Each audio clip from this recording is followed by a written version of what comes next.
بسم اللہ الرحمن الرحیم۔ السلام علیکم۔ آج ہم جانیں گے کہ حضرت علی مرتضیٰ رضی اللہ تعالیٰ عنہ اور حضرت عمر فاروق رضی اللہ تعالیٰ عنہ کی حضرت اویس کرنی رضی اللہ تعالیٰ عنہ سے کیسے ملاقات ہوئی۔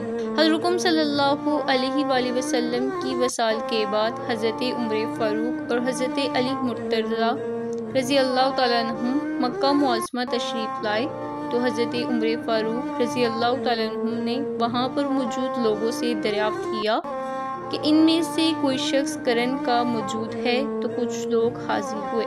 آپ نے ان سے حضرت اویس کرنی کے بارے میں دریافت کیا تو انہوں نے انکار کر دیا کہ وہ اس نام کے کسی شخص کو نہیں جانتے۔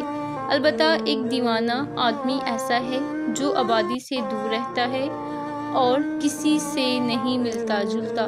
لوگ عموماً کھاتے ہیں لیکن وہ نہیں کھاتا، وہ خوشی اور غم کو نہیں جانتا۔ جب لوگ ہنستے ہیں تو وہ روتا ہے اور جب لوگ روتے ہیں تو وہ ہنستا ہے۔ جب حضرت عمر فاروق رضی اللہ تعالیٰ عنہ کا دور خلافت شروع ہوا تو آپ رضی اللہ تعالیٰ عنہ حضرت علی مرتضیٰ رضی اللہ تعالیٰ عنہ کے ہمراہ کوفہ تشریف لے گئے اور وہاں سے یمن تشریف لے گئے، جہاں کرن پہنچ کر حضرت اویس کرنی کی تلاش شروع کر دی۔ لوگوں نے بتایا کہ دور عرفہ کی وادی میں ایک دیوانہ اونٹ چرا رہا ہے جس کی غذا خشک روٹی ہے۔ حضرت عمر فاروق اور حضرت علی مرتضیٰ اس سمت چلے کہ حضرت اویس کرنی کے پاس پہنچ کے جب حضرت اویس کرنی رحمت اللہ علیہ اس وقت نماز میں مشغول تھے، دونوں حضرات ان کا نماز سے فارغ ہونے کا انتظار کرنے لگے۔ جب حضرت اویس کرنی رضی اللہ تعالیٰ عنہ نماز سے فارغ ہوئے تو دونوں حضرات نے سلام عرض کیا اور ان سے نام دریافت کیا۔ حضرت اویس کرنی نے فرمایا، میرا نام عبداللہ ہے۔ حضرت عمر فاروق رضی اللہ تعالیٰ عنہ نے حقیقی نام دریافت کیا تو آپ نے فرمایا کہ میرا نام اویس ہے۔ حضرت عمر فاروق رضی اللہ تعالیٰ عنہ نے ہتھیلی دکھانے کی درخواست کی۔ جب حضرت اویس رضی اللہ تعالیٰ عنہ نے ہاتھ دکھایا تو آپ دونوں حضرات ان کو پہچان گئے اور دست بوسی کی سعادت حاصل کی۔ حضرت عمر فاروق رضی اللہ تعالیٰ عنہ نے حضور اکرم صلی اللہ علیہ وآلہ وسلم کا سلام پیش کیا اور پیرہن عطا کرتے ہوئے آپ صلی اللہ علیہ وآلہ وسلم کی وصیت سنائی کہ ان کی امت کے لیے دعا فرمائے۔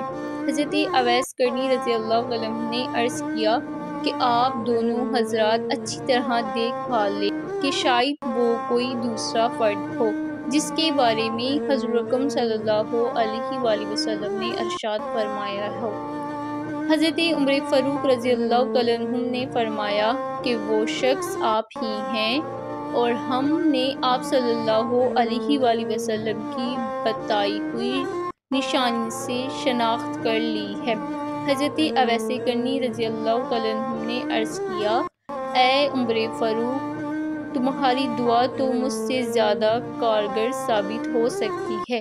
حضرت عمر فاروق رضی اللہ تعالیٰ عنہ نے فرمایا، میں تو دعا کرتا ہی رہتا ہوں، لیکن آپ کو حضور اکرم صلی اللہ علیہ وآلہ وسلم کی وصیت پوری کرنی چاہیے۔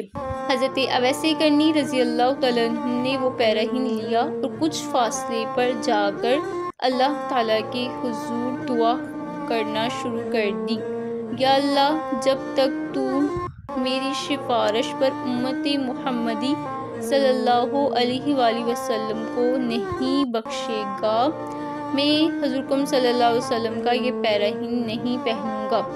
غیب سے آواز آئی کہ ہم نے تیری سفارش پر کچھ لوگوں کو بخش دیا۔ حضرت اویس کرنی رضی اللہ تعالیٰ عنہ نے عرض کیا، نہیں مالک، ساری امت کو بخش دے۔ غیب سے دوبارہ آواز آئی کہ ہم نے مزید کچھ اور لوگوں کو بخش دیا۔